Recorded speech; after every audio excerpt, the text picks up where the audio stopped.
Okay, friends, now be attentive. Everybody is comfortable in English? Sir, English and Sir, English is better, sir. Okay. In the English both. Okay, I'll take care, no worry. तो आज जो product ले रहे हैं that is contractor solve risk, most important topic, and this is a part of engineering insurance. शायद आप में से कुछ लोग इसको ऑलरेडी सेल भी कर रहे हो, नहीं कर रहे हैं उनके लिए और भी ज़्यादा इंटरेस्टिंग है. तो कॉन्ट्रैक्टर सॉल्व रिस्क क्या है, इसको ध्यान से समझिए और अच्छी तरह जानिए कि इस प्रोडक्ट की क्या निटिग्रिटीज़ हैं, क्या स्पेशलिटीज़ हैं, कैसे या किसको सेल किया जाएगा, क्या इसके कवरेज हैं. ध्यान से सुनिए. इनफैक्ट इस प्रोडक्ट में एक चीज़ और भी है खास बात कि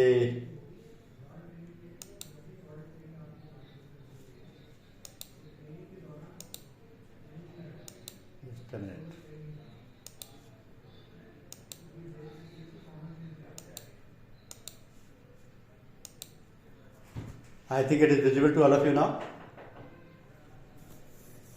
Yes, sir. Okay. तो इंजीनियरिंग इंश्योरेंस का एक प्रोडक्ट है, और इंजीनियरिंग इंश्योरेंस क्या किसको कहते हैं सबसे पहले आप ये समझ लें अच्छी तरीके से. इंजीनियरिंग इंश्योरेंस मीन्स वो पॉलिसीज जो कि ऑनगोइंग कंस्ट्रक्शन प्रोजेक्ट्स के लिए, इंस्टॉलेशन प्रोजेक्ट्स के लिए, ये मशीन्स और इक्विपमेंट्स जो कि प्रोजेक्ट के ऑपरेशन में यूज होती हैं उनके प्रोटेक्शन के लिए होता है.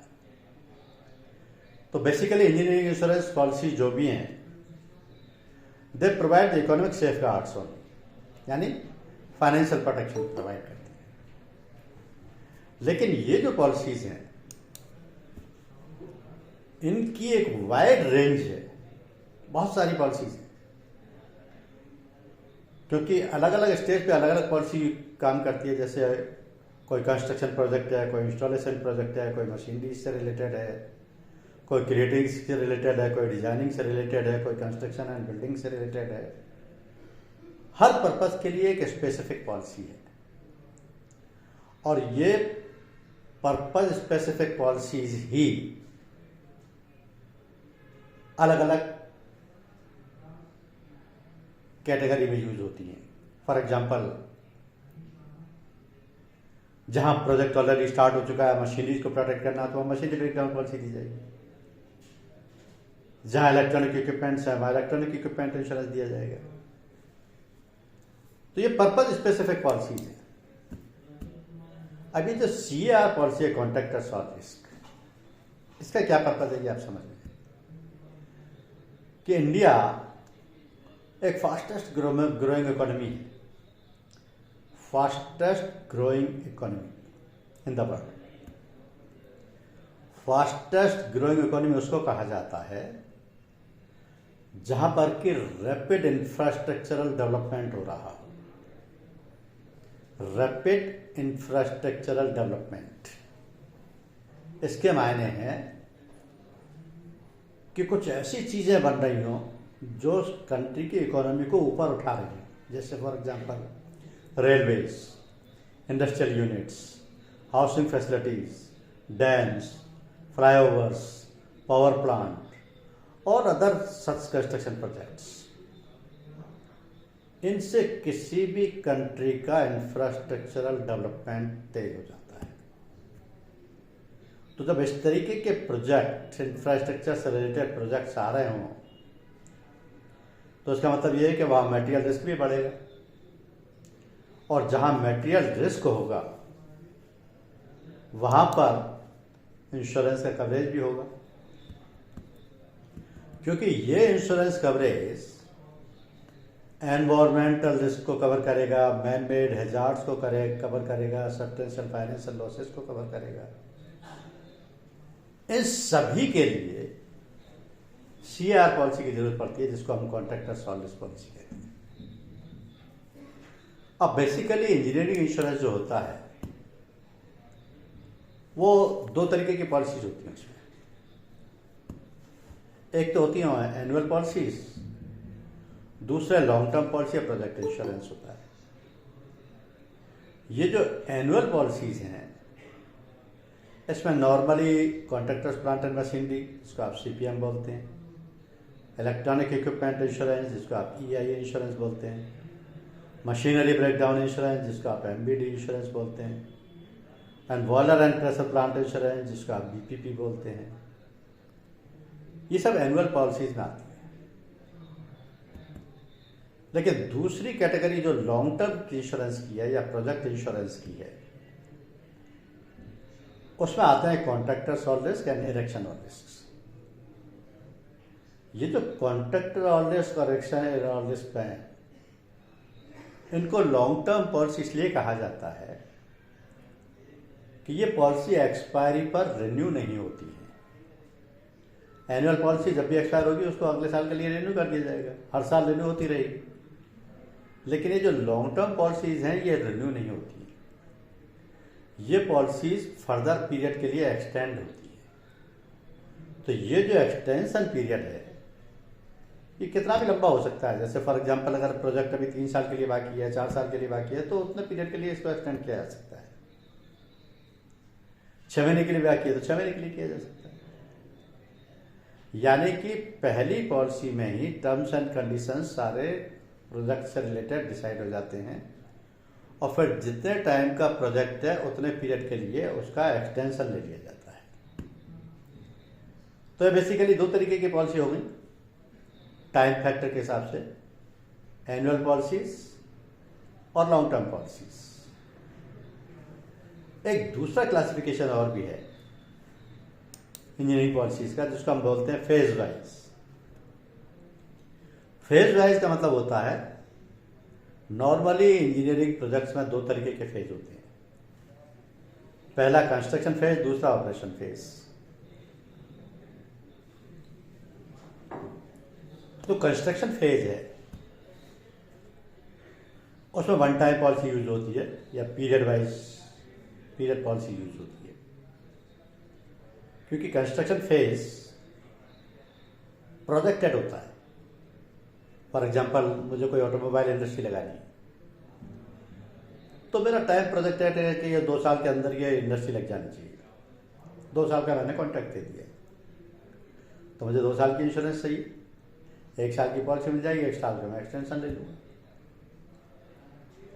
तो इस कंस्ट्रक्शन फेज में जो पॉलिसीज आती हैं उनमें contractors all risk, erection all risk, marine come erection, advance loss of profit और डिले इन स्टार्टअप पॉलिसी, इस तरीके की पॉलिसीज इसके कंस्ट्रक्शन फेज में यूज की जाती है। दूसरा फेज है ऑपरेशन फेज, यानी कि मेरी ऑटोमोबाइल इंडस्ट्री लग गई, अब ये ऑपरेट हो चुकी है। अब इसके ऑपरेशन के लिए मुझे जो पॉलिसी चाहिए वो सारी एनुअल पॉलिसीज होगी। जैसे मशीनरीज के लिए मशीनरी ब्रेकडाउन इंश्योरेंस, बॉयलर के लिए boiler pressure plant insurance, machineries के लिए मैं machinery loss of profit policy भी ले सकता हूँ, प्लांट एंड मशीनरीज के लिए contractors plant and machinery, electronic equipments के लिए इलेक्ट्रॉनिक इंश्योरेंस, स्टॉक के लिए डिटेरियोरेशन ऑफ स्टॉक। इसी तरीके की सिविल इंजीनियरिंग कंप्लीटेड रिस्क भी होती है। तो ये जो दूसरे कैटेगरी की पॉलिसीज हैं ये सब ऑपरेशन फेज से रिलेटेड है। फर्स्ट कैटेगरी की पॉलिसी जो है वो कंस्ट्रक्शन फेज से रिलेटेड है। तो ये जो बाइफर्केशन है ये उनके नेचर ऑफ फंक्शन से रिलेटेड है। इसमें भी ये सारी engineering policies according to time and object ली जाती है। अब ये देखिए कि CR पॉलिसी का पीरियड कैसे डिसाइड होता है,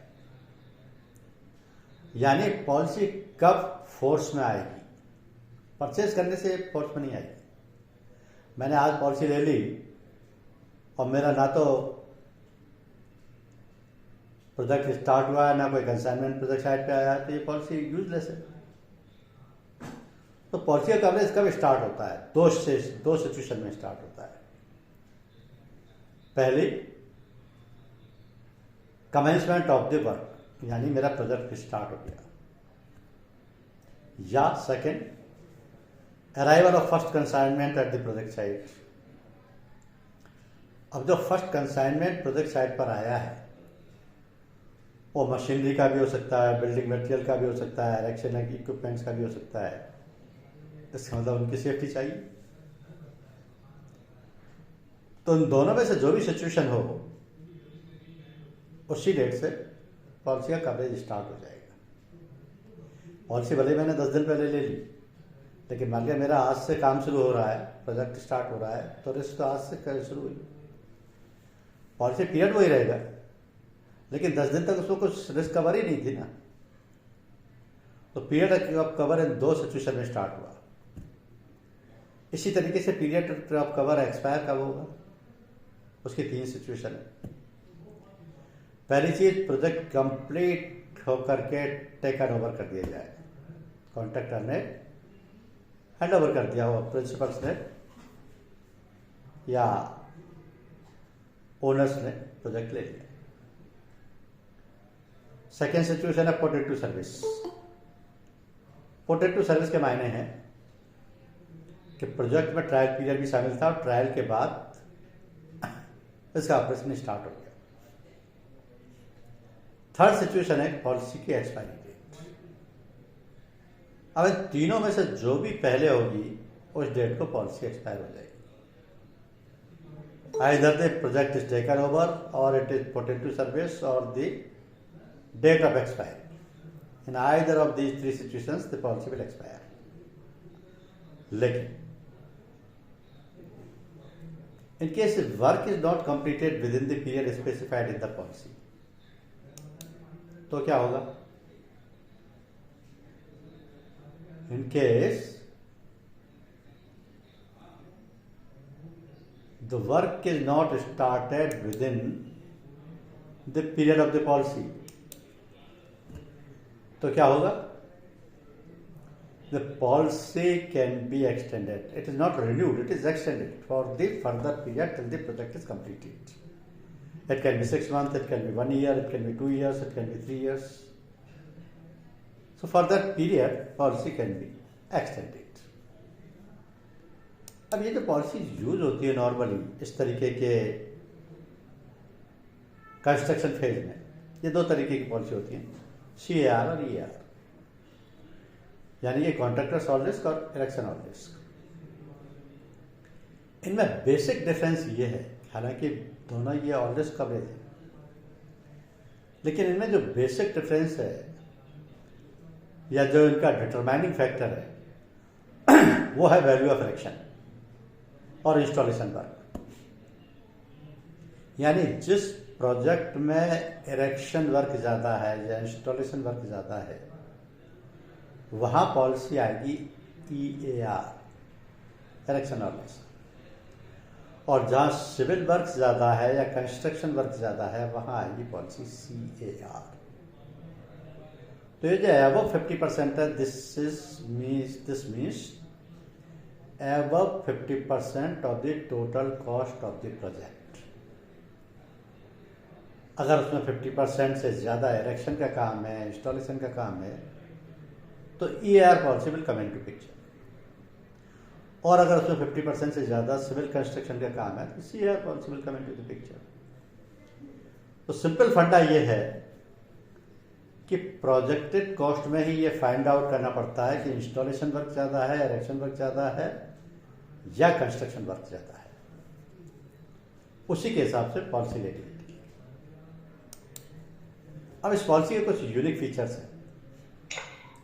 सर एक बार वापस रिपीट कीजिए ना please. Above 50% erection or installation work means erection or less policy.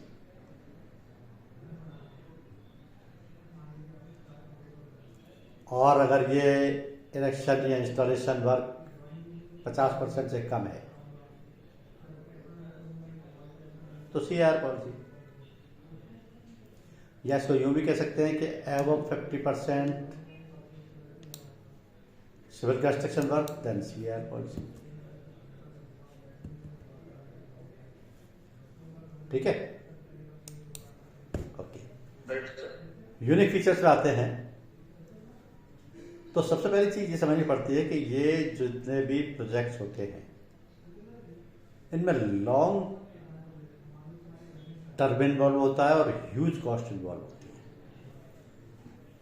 क्योंकि जैसे मान लिया कोई इंडस्ट्री एस्टेब्लिश हो रही है, या कोई हॉस्पिटल बन रहा है, या कोई स्टेडियम बन रहा है, या कोई ब्रिज बन रहा है, तो there is a huge cost involvement plus long term investment is there, long time investment is there. तो मेजॉरिटी ऑफ प्रपोजल्स में रिस्क इंस्पेक्शन किया जाता है जो कि कंपनी का इंजीनियर करता है. ये जो रिस्क इंस्पेक्शन है ये प्रोजेक्टेड कॉस्ट और प्रोजेक्टेड डिजाइन का इंस्पेक्शन होता है. क्योंकि आज की डेट में कुछ बना तो है नहीं, बनेगा सारा. तो वो प्रोजेक्टेड कॉस्ट और प्रोजेक्टेड डिजाइन का रिस्क इंस्पेक्शन होता है, और उस रिस्क इंस्पेक्शन की रिपोर्ट के बेसिस पर ही प्रपोजल को एक्सेप्ट या रिजेक्ट किया जाता है. कई बार क्या होता है कि कुछ सर्टेन वारंटीज भी इम्पोज कर दी जाती हैं according to situation, location and projected cost. तो वो वारंटीज पॉलिसी का पार्ट बन जाती हैं, उसकी कंप्लायंस जरूरी होती है. सेकेंड थिंग, क्योंकि इसमें ह्यूज कॉस्ट इन्वॉल्व है, ह्यूज टाइम इन्वॉल्व है, लॉन्ग टाइम इन्वॉल्व है, तो principal of utmost good faith का बड़ा इंपॉर्टेंट रोल है. इन द सेंस कि सारी मटेरियल इंफॉर्मेशन प्रपोजल को डिक्लेयर करनी होगी और at the time of proposal ही करनी होगी.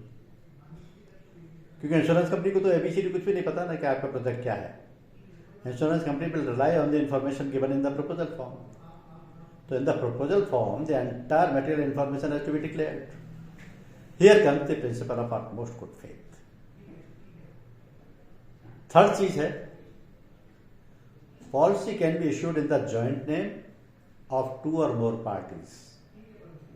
ये two or more parties कौन हो सकती हैं? प्रिंसिपल, कॉन्ट्रैक्टर, सब कॉन्ट्रैक्टर. तो इनमें से एक ले सकता है, दो ले सकते हैं, जॉइंट नाम से भी हो सकती है. अब क्योंकि ये इंजीनियरिंग पॉलिसी है और इंजीनियरिंग की सारी पॉलिसीज, चाहे वो ऑपरेशन फेज से रिलेटेड हो या कंस्ट्रक्शन फेज से रिलेटेड हो, चाहे वो एनुअल पॉलिसीज हो, चाहे वो लॉन्ग टर्म पॉलिसीज हो, सारी पॉलिसीज इंजीनियरिंग टैरिफ से गवर्न होती हैं. For your kind information, IRDA has dismantled all the tariffs but for the purpose of pricing, because the market is price free today. Otherwise, all tariffs are applicable to the respective products. All products are according to tariff, and tariff has the stipulated terms, conditions, wording and clauses. These are all applicable to the respective policies. यानी कि tariff में जो भी wording, terms, condition, clauses दी गई हैं उनमें कोई change नहीं है. वो एज इट इज अप्लाई करेंगे, चाहे वो मोटर का टैरिफ हो या फायर का टैरिफ हो या इंजीनियरिंग का टैरिफ हो. वो टैरिफ के वर्डिंग्स में कोई चेंज नहीं किया गया, केवल प्राइसिंग फ्री किया गया है मार्केट. तो प्राइसिंग आज की डेट में इंडिविजुअल इंश्योरर की चॉइस पर डिपेंड है, वो क्या प्राइस चार्ज करना चाहते हैं. अगर वो चाहते हैं कि उसको कम किया जाए तो उसमें से डी टैरिफ डिस्काउंट के नाम से कितना भी डिस्काउंट वो अलाउ कर सकते हैं. क्योंकि प्राइसिंग चार्ज करना इंश्योरेंस कंपनी की डायरेक्ट बैलेंस शीट को इफेक्ट करना है. तो this is the liberty of the insurance company. वो चाहे तो प्रॉफिट में चलें, वो चाहे तो अंडरराइटिंग लॉसेज में चलें. This is as per their choice. Market में कंपटीशन भी इसकी वजह से बहुत बड़ा है, लेकिन engineering tariffs are still prevailing. And the last one is sum insured is adjustable at completion of the construction on the basis of actual rate. इसके मायने हैं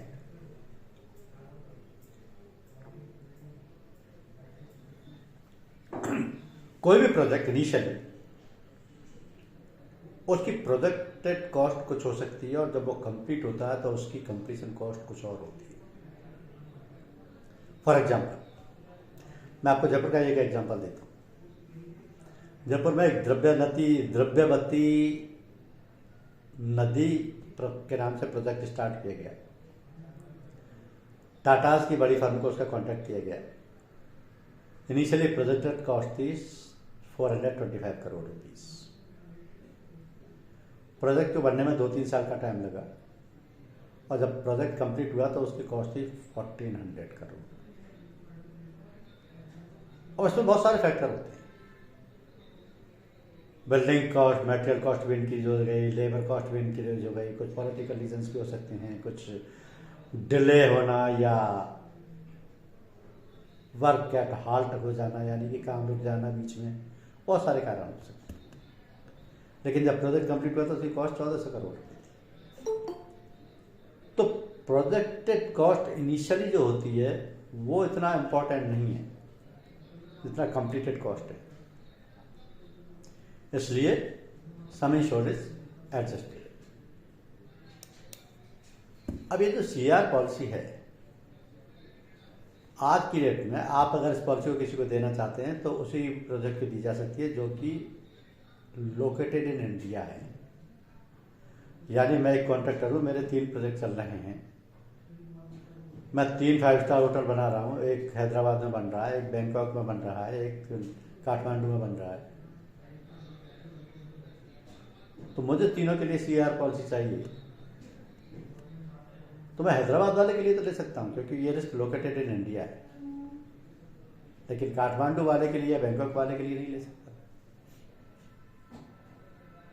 वो भी उस सिचुएशन में जबकि उसमें सिविल वर्क या कंस्ट्रक्शन वर्क 50% से ज़्यादा होगा तो ही सीआर पॉलिसी मिलेगी। मैं ले सकता हूँ या प्रिंसिपल ले सकते हैं या ओनर ले सकता है। तो आपको ये पॉलिसी देनी किसको, आपका टारगेट सेगमेंट है कौन?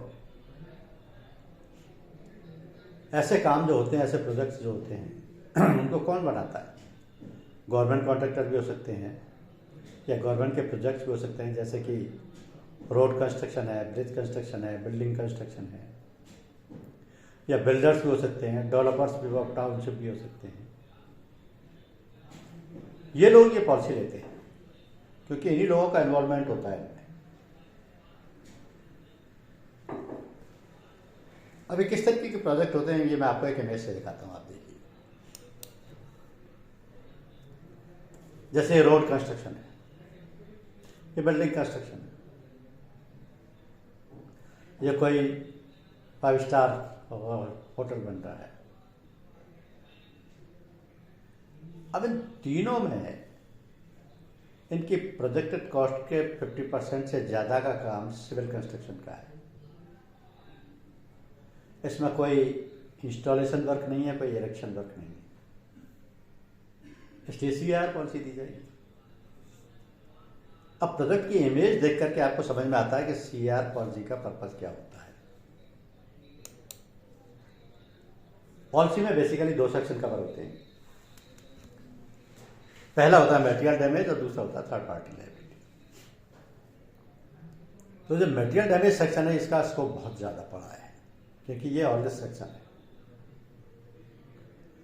यानी ऑल रिस्क के मतलब होता है कि किसी भी रीजन से कोई लॉस या डैमेज होता है तो वो पॉलिसी में कवर है, एक्सेप्ट स्पेसिफिक एक्सक्लूजन्स। पॉलिसी में अगर कुछ स्पेसिफिक एक्सक्लूजन दिए गए हैं, केवल उसी केस में रिस्क कवर नहीं होगी, वरना सारे रीजन किसी भी कारण से लॉस और डैमेज हुआ है वो पॉलिसी में कवर होगा। This is called all risk policy. दूसरा सेक्शन थर्ड पार्टी लायबिलिटी का है। थर्ड पार्टी लायबिलिटी में लॉस और डैमेज ड्यू टू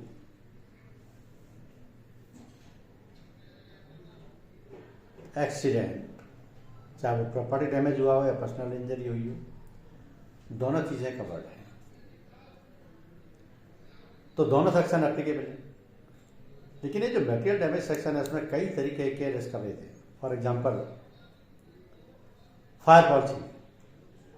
तो आपने फायर पॉलिसी में देखा आज की डेट में 14 पेरिल्स जिनमें fire, lightning, explosion, theft, burglary, windstorm, flood, inundation, earthquake, landslide, rock slide, subsidence, इस तरीके के 36 फायर पेरिल हैं। इनमें से किसी भी पेरिल से अगर प्रोजेक्ट को लॉस होता है तो वो रिस्क कवर्ड है। दूसरा कंस्ट्रक्शन फॉल्ट। कंस्ट्रक्शन फॉल्ट कैसे हो सकते हैं? जैसे डिफेक्टिव मटेरियल, वर्कमैनशिप, कोलैप्स। अगर एक्सक्लूजन्स में नहीं आ रहा तो ये कवर्ड है।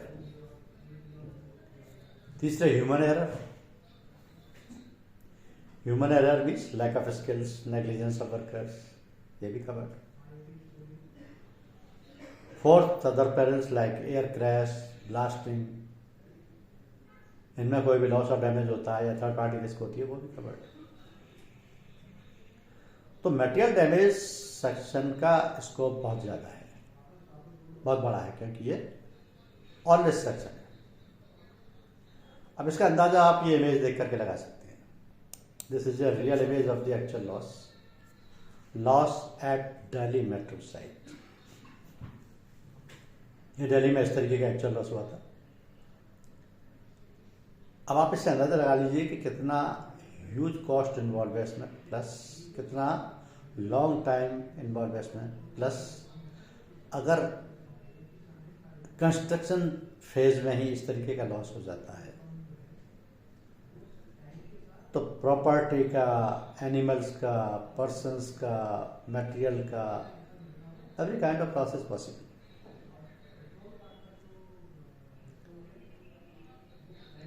और बहुत बड़ा अमाउंट भी इन्वॉल्व होगा। लेकिन ये सारी की सारी रिस्क पॉलिसी में कवर्ड है, सीआर पॉलिसी में। अब क्वेश्चन आता है कि इस पॉलिसी को अगर किसी को देना है तो उसका सम इंश्योर्ड कैसे डिसाइड होगा? यहाँ सबसे बड़ा फंडा यह है कि सम इंश्योर्ड कम नहीं होना चाहिए, अंडर इंश्योरेंस नहीं होना चाहिए, ओवर इंश्योरेंस अलाउड है। अंडर इंश्योरेंस होगा तो केवल और केवल इंश्योर्ड को लॉस होगा, जो कि मिलियंस और करोड़ ऑफ रुपीस का हो सकता है। तो प्रोजेक्टेड कॉस्ट जो ली जाएगी, जो सम इंश्योर्ड होगा, उसमें वो सारे कंपोनेंट शामिल होंगे जो कि प्रोजेक्ट के या ऑपरेशन के दौरान जिनमें कॉस्ट इन्वॉल्व होती चली जाएगी। फॉर एग्जांपल, अगर मशीनरीज इंपोर्ट की गई हैं तो उनकी लैंडेड कॉस्ट एट साइट कितनी है? मशीनरीज अगर इंडिया से ही मंगाई गई हैं, इंडिजीनियस मशीन से, उनकी लैंडेड कॉस्ट कितनी है? प्रोजेक्ट का कॉस्ट ऑफ कंस्ट्रक्शन कितना है? प्रोजेक्ट में परमानेंट सिविल इंजीनियरिंग वर्क कितना है? प्रोजेक्ट की हाफ द एस्केलेटेड वैल्यू कितनी है? इसके अलावा प्रोजेक्ट की कंप्लीटेड वैल्यू कितनी हो सकती है, और उसमें कॉस्ट ऑफ मटेरियल कितना होगा, वेजेज कितनी होगी, फ्रेट कितना होगा, कस्टम ड्यूटी कितनी होगी, कंस्ट्रक्शन कॉस्ट कितना होगा, मटेरियल कितने होंगे, और आइटम सप्लाई बाय प्रिंसिपल भी हो सकते हैं क्या? इन सब को शामिल किया जाएगा और इनको शामिल करके उस पर भी 10% ज़्यादा, 10, 15, 20% ज़्यादा का सम छोड़ लीजिए, क्योंकि प्रोजेक्ट कॉस्ट तो कंप्लीशन के टाइम तक डबल भी हो सकती है, ट्रिपल भी हो सकती है, 4 टाइम भी हो सकती है, यू नेवर नो। इसलिए सम इंश्योर्ड तो कम होना ही नहीं चाहिए। जितने तरीके के खर्चे, जितने तरीके की कॉस्ट, जितनी तरीके की मशीनरी इसका इन्वॉल्वमेंट है, सबकी कॉस्ट छोड़ रही है। प्रोजेक्टेड कॉस्ट निकाली इसी तरीके से जाती है, क्योंकि आज जिस मटेरियल की कॉस्ट, बिल्डिंग मटेरियल की कॉस्ट 1 करोड़ रुपए आ रही है, 2 साल बाद 1 करोड़ नहीं होगी, वो भी बड़ी कॉस्ट आएगी। आज जो लेबर आपके यहाँ 50 लाख में काम कर रही है, 3 साल बाद वो लेबर की कॉस्ट क्या होगी? वो भी बड़ी हुई होगी। हर चीज़ की कॉस्ट बढ़ती है अकॉर्डिंग टू टाइम फैक्टर। और जब पॉलिसी दे रहे हैं तो साथ में आपको एड ऑन कवर्स भी सजेस्ट करने हैं, क्योंकि इंश्योर को नहीं मालूम आपके पास कौन कौन से एड ऑन कवर है। हम इस पॉलिसी के साथ थर्ड पार्टी लायबिलिटी का एक्सटेंडेड कवर दे सकते हैं, सराउंडिंग प्रॉपर्टी ऑफ इंश्योरेंस का एड ऑन कवर दे सकते हैं, एस्केलेशन का एड ऑन कवर दे सकते हैं, रिमूवल ऑफ डेब्रीज का भी दे सकते हैं, CPM का दे सकते हैं, मेंटेनेंस का दे सकते हैं। अब देखिए, सीपीएम अपने आप में एक इंडिविजुअल सेपरेट पॉलिसी है, लेकिन क्योंकि प्रोजेक्ट साइट पर कॉन्ट्रैक्टर्स के plant and machinery day and night use हो रहे होते हैं, ओवरनाइट यूज हो रहे होते हैं, तो अपने प्लांट एंड मशीनरीज को इसी पॉलिसी में एक एड ऑन कवर लेकर के भी इंश्योर करा सकता है। Point number 1। पॉइंट नंबर 2 कि ऐसे किसी भी प्रोजेक्ट में जहाँ पर कि सालों काम चल रहा हो, बहुत बड़ा कॉस्ट इन्वॉल्वमेंट हो, कई बार कंस्ट्रक्टेड पोर्शन को रिमूव करना पड़ जाता है, कोलैप्स करना पड़ जाता है, डिस्ट्रॉय करना पड़ जाता है। रीजन, कभी रॉन्ग मेजरमेंट हो गया, कभी वर्कर्स की केयरलेसनेस हो गई, कभी डिजाइन का फॉल्ट हो गया। तो जो बना हुआ है कंस्ट्रक्टेड पोर्शन है, उसको भी रिमूव करना है, और कई बार रिमूव करने में कंस्ट्रक्शन से ज़्यादा कॉस्ट आ जाती है। प्लस रिमूव करने के बाद जो उसका मलबा निकला, उसको हटाने में ही लाखों करोड़ रुपए की कॉस्ट आ जाती है। इसलिए कॉन्ट्रैक्टर्स के लिए इस तरीके के एड ऑन कवर बहुत ज़्यादा इंपॉर्टेंट है, और वो ये सारे एड ऑन कवर प्रेफर करते हैं, बशर्ते कि आप उनको सजेस्ट करो कि हमारे पास पॉलिसी में आपको देने के लिए ये एड ऑन कवर अवेलेबल हैं। दे विल सेलेक्ट इट, क्योंकि हर एड ऑन कवर की एक्स्ट्रा कॉस्ट है, इसलिए वो जो अफोर्ड कर सकते हैं, जो उनकी रिक्वायरमेंट का, उसको ले लेंगे। But you have to tell them these are the add on covers available with अस।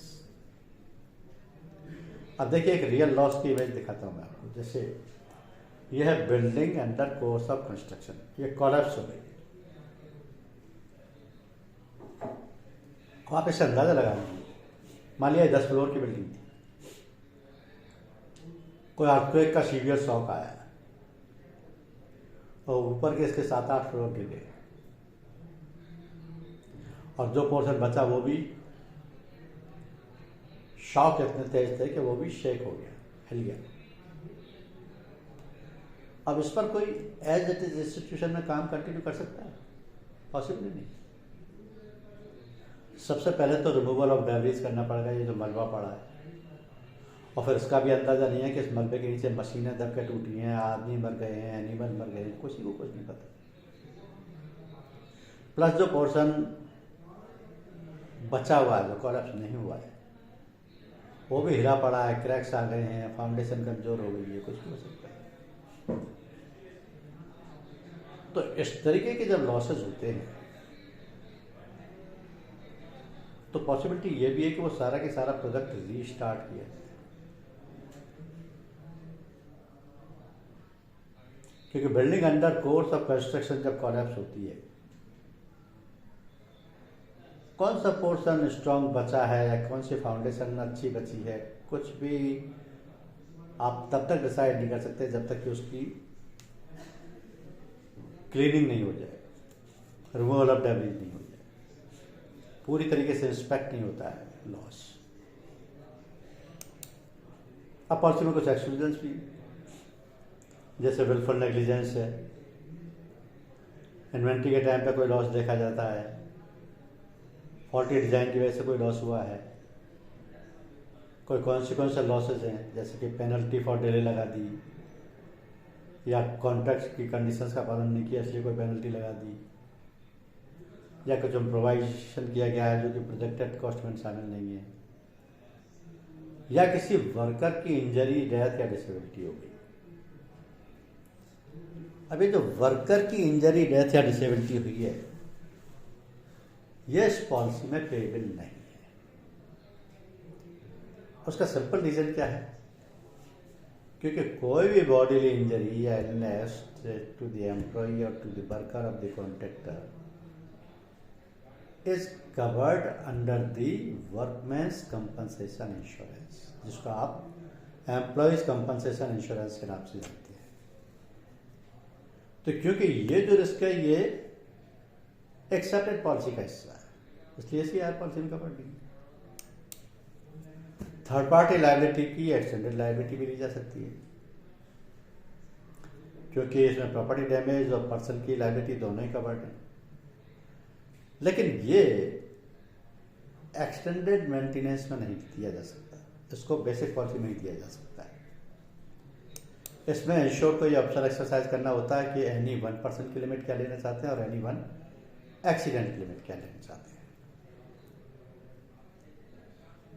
क्योंकि थर्ड पार्टी लायबिलिटी कवरेज का कई बार पूरे पीरियड के कवरेज के लिए चाहिए तो उसकी ज़रूरत बहुत ज़्यादा होती है। जैसे आप ये इमेज देखिए, ये भी रियल लॉस की इमेज है। Building under course of construction in Ghaziabad, collapse and 2 survives के बिल्डिंग बन रही थी, कोलैप्स हो गई, पूरी गिर गई और रास्ते से जा रहे 2 लोगों की मौत हो गई। अब जो थर्ड पार्टी की डेथ हुई है तो थर्ड पार्टी की लायबिलिटी नॉर्मली कोर्ट से डिसाइड होती है। हालांकि इसमें मोटर व्हीकल का कोई इन्वॉल्वमेंट नहीं है, इसलिए motor vehicle accident motor accident claim tribunal इसका अवार्ड नहीं देगा। लेकिन थर्ड पार्टी लायबिलिटी के लिए थर्ड पार्टी लायबिलिटी एक्ट है, पब्लिक लायबिलिटी एक्ट है, वो अवार्ड पास कर सकता है। तो जितना अवार्ड एंड अमाउंट है उतना की उतना देना है, उसमें कोई इफ एंड बट की गुंजाइश नहीं। इसलिए थर्ड पार्टी लायबिलिटी का एक्सटेंडेड कवरेज भी दिया जाता है। अब प्रोजेक्ट में कोई पार्शल लॉस हो गया है या कोई टोटल लॉस हो गया है तो ये लॉस किस तरीके से पे होगा। पार्शल लॉस के मायने हैं कि जिस जगह जिस प्रोजेक्ट में जो भी लॉस हुआ है उसको उसी पोजीशन में जो कि वो लॉस से पहले था लाने के लिए जो भी रिपेयर या रिप्लेसमेंट या जो भी खर्चे की जरूरत है वो सब पे किया जाए और पॉलिसी उसको पे करती है, subject to policy deductibles. Policy deductibles में क्या आता है? Less salvage, less compulsory excess, less under insurance. तो साल्वेज तो कटेगा जो भी है, क्योंकि जो डैमेज्ड आइटम्स बचे हैं उनकी जो भी वैल्यू फैच हो जाए उतनी वैल्यू माइनस हो जाएगी। कंपल्सरी एक्सेस पॉलिसी में परसेंटेज के हिसाब से दिया जाता है। अंडर इंश्योरेंस अगर है तो इसका बर्डन केवल और केवल इंश्योर पर पड़ेगा, क्योंकि उसकी गलती से नॉर्मली नहीं होता।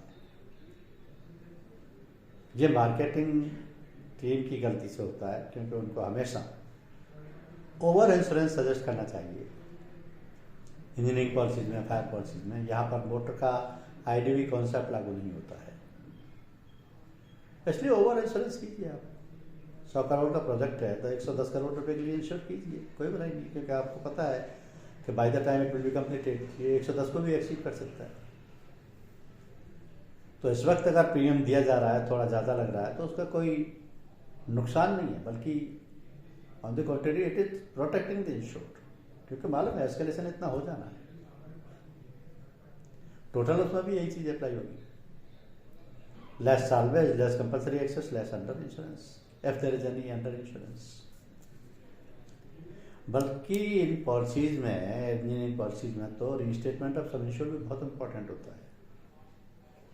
रीस्टेटमेंट ऑफ सम इंश्योर्ड के मायने में है कि अगर पॉलिसी पीरियड में कोई क्लेम का सेटलमेंट हुआ है तो उतने अमाउंट से पॉलिसी का सम इंश्योर्ड रिड्यूस हो जाएगा for the period of unexpired risk. से फॉर एग्जाम्पल पॉलिसी 3 महीने चली और 3 महीने में लॉस हो गया, तो लॉस का जो अमाउंट इंश्योरेंस कंपनी ने पे किया उतने से सम इंश्योर्ड कम हो गया।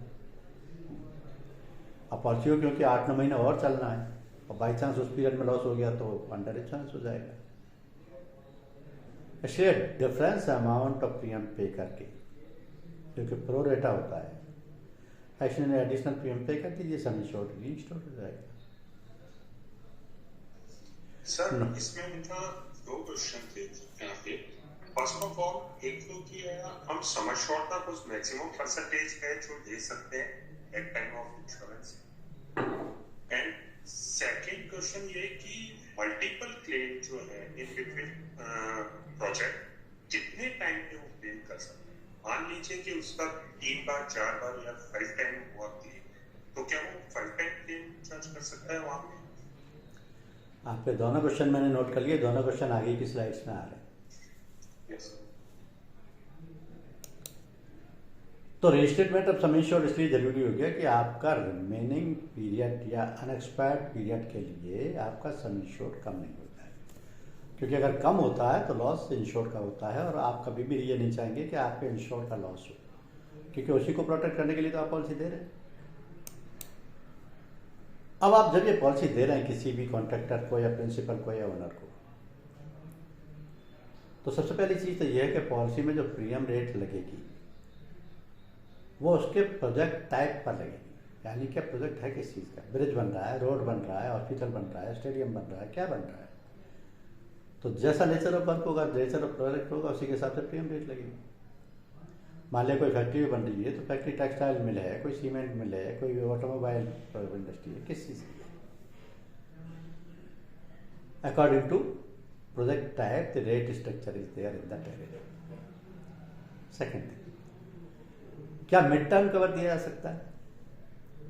अब ये मिड टर्म कवर बहुत इंपॉर्टेंट चीज़ है, क्योंकि नॉर्मली कॉन्ट्रैक्टर से क्या गलती होती है प्रोजेक्ट आज स्टार्ट हो गया, इंश्योरेंस का ओसी नहीं, 6 महीने हो गए, 7 महीने हो गए, इंश्योरेंस लिया ही नहीं। अब उनको लग रहा है कि अब इतना प्रोजेक्ट खड़ा हो गया, अब इसमें कोई लॉस हो सकता है, इसलिए आज इंश्योरेंस ले लो। ऐसे सिचुएशन में अगर वो इंश्योरेंस लेने आएंगे तो क्या कोई भी इंश्योरेंस कंपनी उनको इंश्योरेंस पॉलिसी देगी? नहीं। और अगर देगी तो अपनी 2 शर्तें लगाती। क्या कि आप मिड टर्म में पॉलिसी ले रहे हैं तो पॉलिसी का जो प्रीमियम है वो आपकी commencement of the project date से चार्ज किया जाएगा, यानी प्रोजेक्ट 7 महीने पहले स्टार्ट हो गया तो 7 महीने तक का प्रीमियम भी आप पे लगेगा। और दूसरी, आपको ये डिक्लेयर करना पड़ेगा कि इस 7 महीने के पीरियड में आपका कोई लॉस या क्लेम हिस्ट्री नहीं है। जब ये दोनों चीज़ें कंफर्म कर देंगे तभी कोई भी अंडरराइटर आपके प्रपोजल को अप्रूव करेगा। तो मिड टर्म कवर की पॉसिबिलिटी तो है, लेकिन इन 2 कंडीशन पर डिपेंड करते हैं। स्मॉल टर्म के लिए भी पॉलिसी ली जा सकती है। मान लिया मेरा प्रोजेक्ट ही 6 महीने का टोटल, तो मैं पॉलिसी 6 महीने की लूँगा, 1 साल की क्यों लूँगा। अगर मेरा प्रोजेक्ट 18 महीने का है तो मैं 1 साल की पॉलिसी लेकर के 6 महीने का एक्सटेंशन ले लूँगा। तो एक्सटेंशन तो तब तक के लिए लिया जा सकता है जब तक कि प्रोजेक्ट कंप्लीट नहीं होता। और शॉर्ट टर्म का है तो शॉर्ट टर्म की पॉलिसी भी ली जा सकती है। अब एक इंपॉर्टेंट क्वेश्चन आता है कि क्या इंश्योरर भी चेंज किया जा सकता है? जैसे फॉर एग्जांपल मेरा ऑटोमोबाइल इंडस्ट्री का प्रोजेक्ट चल रहा है, 1 साल की पॉलिसी मैंने बजाज एलियांस से ले ली। 1 साल में एक आध मेरा कोई छोटा मोटा लॉस भी आया, लेकिन बजाज एलियांस के ऑफिसर्स का ट्रीटमेंट ठीक नहीं था, मुझे उनकी ट्यूनिंग अच्छी नहीं लगी। मैं चाहता हूँ उनसे पॉलिसी चेंज करा के श्रीराम में ले आऊँ। तो क्या श्रीराम अब मेरी पॉलिसी दे देगी मुझे? क्योंकि जो बेसिक पॉलिसी है वो तो बजाज ने सीखी है, एक्सटेंशन में श्रीराम से लेना चाह रहा हूँ, तो क्या श्रीराम दे देगा? उसके लिए भी एक प्रोविजन है। श्रीराम दे तो देगी, लेकिन इस शर्त पर देगी कि जितना प्रोजेक्ट का पूरा प्रीमियम है जो आपने बजाज एलियांस को दिया है वो यहाँ भी लगेगा, हमारी प्रीमियम रेट से लगेगा। एक्सटेंशन तभी मिलेगा, इस शर्त पे आप लेंगे तो दे दीजिए। इसमें एक और फैसिलिटी भी होती है, ये केवल CR पॉलिसी और ER पॉलिसी में होती है कि अगर प्रोजेक्ट का पीरियड 12 महीने से ज़्यादा का है तो प्रीमियम इंस्टॉलमेंट में भी लिया जा सकता है। आप जानते हैं जनरल इंश्योरेंस पॉलिसीज़ का कोई भी प्रीमियम कभी भी इंस्टॉलमेंट में नहीं लिया जाता, फुल वन टाइम प्रीमियम लिया जाता है, जिसको कहा जाता है 64 BB के कंप्लायंस हो गई। लेकिन इन दोनों पॉलिसीज़ में, क्योंकि ये लॉन्ग टर्म पॉलिसीज़ हैं, ये प्रोजेक्ट पीरियड पॉलिसी कहलाती हैं, प्रोजेक्ट पॉलिसी कहलाती हैं, इसलिए इनका इंस्टॉलमेंट बेसिस पर भी प्रीमियम लिया जा सकता है। इसमें एक और भी प्रोविजन है कई बार क्या होता है कि जैसे मान लिया कोई गवर्नमेंट टेंडर है, कोई कॉन्ट्रैक्टर उसको प्रोजेक्ट को कंप्लीट कर रहा है, लेकिन गवर्नमेंट के टेंडर में एक कंडीशन है कि कॉन्ट्रैक्टर है to submit an insurance policy for the equal value of the projected cost. तो उसको सिर्फ पॉलिसी ले करके और उनको सबमिट करने के पर्पज से चाहिए। अब वो कहता है कि मुझे पॉलिसी सबमिट करने के लिए पर्पज से चाहिए, तो जितना कम से कम प्रीमियम लगेगा वो मैं लेने को तैयार हूँ। तो टैरिफ कहता है ऐसा हम कर सकते हैं, कम से कम प्रीमियम हम आपको डिस्काउंट दे सकते हैं, बशर्ते कि आप ज़्यादा कंपलसरी एक्सेस बियर करने को तैयार हो। जैसे मान लिया मिनिमम कंपलसरी एक्सेस का आप 2 टाइम बियर करने को तैयार हो तो हम 5% डिस्काउंट दे देंगे, 10 टाइम बियर करने को तैयार हो 20% डिस्काउंट दे देंगे, 20 टाइम करने को तैयार हो 30% डिस्काउंट दे देंगे। ये टैरिफ प्रोविजन ऐसा किया है। अब मैं इस पॉलिसी में आपको 2 इंपॉर्टेंट चीज़ें बताता हूँ। एक होता है 50-50 क्लॉज। तो जो कॉन्ट्रैक्टर्स रूटीन में पॉलिसी लेते रहते हैं अपने प्रोजेक्ट के लिए, उनको पता होता है कि कई बार जो भी प्रोजेक्ट वो बना रहे हैं कंप्लीट करके उनको हैंडओवर कर दिया है, उसके बाद 2 महीने बाद, 4 महीने बाद, 5 महीने बाद कभी ये पता लग जाता है कि इसमें तो ये लॉस हुआ था और ये लॉस हुआ पड़ा है, उसका इंश्योरेंस पॉलिसी से कोई कंपनी से कोई क्लेम ही नहीं किया। तो जब वो इंश्योरेंस कंपनी को क्लेम फाइल करते हैं तो इंश्योरेंस कंपनी कहती है आपकी तो पॉलिसी खत्म हो गई। कॉन्ट्रैक्टर कहेगा साहब ये ठीक है पॉलिसी तो खत्म हो गई, लेकिन ये लॉस तो उसी वक्त हुआ था जब पॉलिसी चल रही थी। अब इंश्योरेंस कंपनी इस बात पर कैसे बिलीव करे? वो अपना सर्वेयर भी लगा ले, इंस्पेक्ट भी हो जाए, सर्वे भी हो जाए, प्रॉपर असेसमेंट भी हो जाए, तो भी वो कहेगी कि लॉस आज का है, उस वक्त का, ये कैसे एस्टेब्लिश हो। तो ऐसी कई बार कंट्रोवर्शियल सिचुएशन हो जाती है और अक्सर होती है बड़े प्रोजेक्ट्स में। कोई इंडस्ट्री आपको तैयार करके दे दिया, कोई 5 स्टार होटल आपको तैयार करके दिया, उसके बाद 2 महीने बाद पता लग रहा है कि इसमें तो ये लॉस हुआ है और ये इंश्योरेंस कंपनी से क्लेम ही नहीं हुआ है। But it is not possible to ascertain whether the cause of such damage happened prior to the termination of the venture or it is after. तो ऐसी कंट्रोवर्शियल सिचुएशंस में ये 50-50 क्लॉज बहुत काम आता है। ये पॉलिसी लेते समय अगर 50-50 क्लॉज ले लिया है तो इंश्योरेंस कंपनी कहती है ओके हम आपको 50% लॉस का कंट्रीब्यूट कर देंगे, रिमेनिंग 50% आपको बियर करना होगा विदाउट प्रेजुडिस। ये पहले से डिसाइडेड अपॉर्शनमेंट ऑफ लायबिलिटी हो जाता है, कंपनी और पार्टी के बीच में 50-50% दोनों लायबिलिटी बियर कर लेती है। एक तो ये इंपॉर्टेंट क्लॉज है जिसकी डिमांड आपके पास आ सकती है जो भी CR पॉलिसी लेगा। दूसरा एक और इंपॉर्टेंट क्लॉज है जिसकी डिमांड आपके पास आ सकती है, वो है 72 आवर क्लॉज। अब ये 72 आवर क्लॉज क्या है, ये भी डिफरेंट है, ये भी समझ लीजिए आप। होता क्या है, जैसे कोई प्रोजेक्ट चल रहा है, कंस्ट्रक्शन फेज में है और कई बार किसी भी फायर पैरल के होने से, जैसे फ्लड आ गई या अर्थक्वेक आ गया या साइक्लोन आ गया, तो पूरा प्रोजेक्ट हिल जाता है। और उसमें मान लिया अर्थक्वेक आया, शॉक आया, ऊपर का फ्लोर नीचे आ पड़ा, सीधा कोलैप्स हो गया।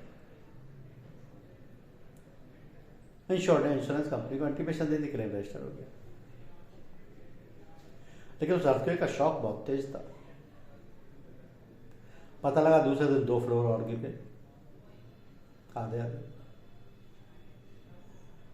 इंश्योरेंस दूसरे दिन भी इंश्योरेंस कंपनी को इंटीमेट कर दिया और दूसरे दिन 2 और फ्लोर के गिरने की इंटीमेशन रजिस्टर कर। तीसरे दिन पता लगा 1 और फ्लोर गिर गया, या चौथे दिन गिर गया, 5वें दिन गिर गया, क्योंकि उसका अर्थक्वेक का इम्पैक्ट इतना है कि वो सब हिल गई बिल्डिंग। तो वो फ्रीक्वेंट इंटरवल्स में लॉस होता जा रहा है। फ्लड के केस में भी ऐसा हो सकता है, साइक्लोन के केस में भी ऐसा हो सकता है। अब अगर ये डिफरेंट डेट में डिफरेंट लॉसेस रजिस्टर कराए जा रहे हैं इंश्योरेंस कंपनी को, तो उसका इम्पैक्ट क्या होगा आप सोच सकते हैं। इसका पहला इम्पैक्ट ये होगा क्योंकि ये क्लेम डिफरेंस हैं, कॉज ऑफ लॉस सेम है, इंश्योर्ड सेम है, इवेंट सेम है, पॉलिसी सेम है, प्रोजेक्ट सेम है, लेकिन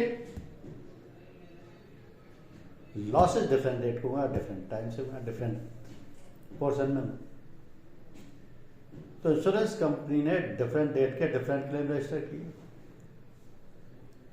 और डिफरेंट क्लेम रजिस्टर होने का नुकसान इंश्योर्ड को क्या हुआ कि हर क्लेम पे एक कंपलसरी एक्सेस कटेगा, और इस पॉलिसी का कंपलसरी एक्सेस बहुत बार ही होता है, परसेंटेज इन परसेंटेज। तो वो जो परसेंटेज कंपलसरी एक्सेस कट रहा है ईच क्लेम पर, वो इंश्योर्ड को बियर करना पड़ रहा है।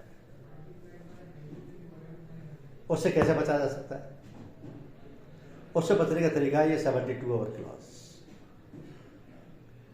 इसमें विद इन 72 आवर्स जो भी लॉसेज हुए हैं, विद इन 72 आवर्स के मायने यानी 3 दिन के अंदर, उनको एक ही लॉस ट्रीट कर लिया जाएगा। रीजन सेम इंश्योर्ड है, सेम प्रोजेक्ट है, सेम रिस्क है, सेम कॉज ऑफ लॉस है। तो 3 दिन के या 72 घंटे के अंदर जो भी लॉस हुए हैं उनको एक ही ट्रीट कर लिया जाएगा, और उसमें एक ही कंपलसरी एक्सेस अप्लाई कर दिया जाएगा, जिससे कि इंश्योर्ड को लॉस ना हो। 72 आवर्स के बाद जो भी हुए हैं वो फिर डिफरेंट ट्रीट हो जाएंगे। तो ये है CAR पॉलिसी, और इस CAR पॉलिसी में जो बेसिक कंपोनेंट है जो आपको डिसाइड करना है वो ये है कि construction cost total projected cost की 50% से ज्यादा है, तब तो आपको CAR पॉलिसी देंगे। Sir, once we will discuss about our in English, sir. Because up to my understanding, it is showing that if a claim is there in next 3 consecutive days, it is treated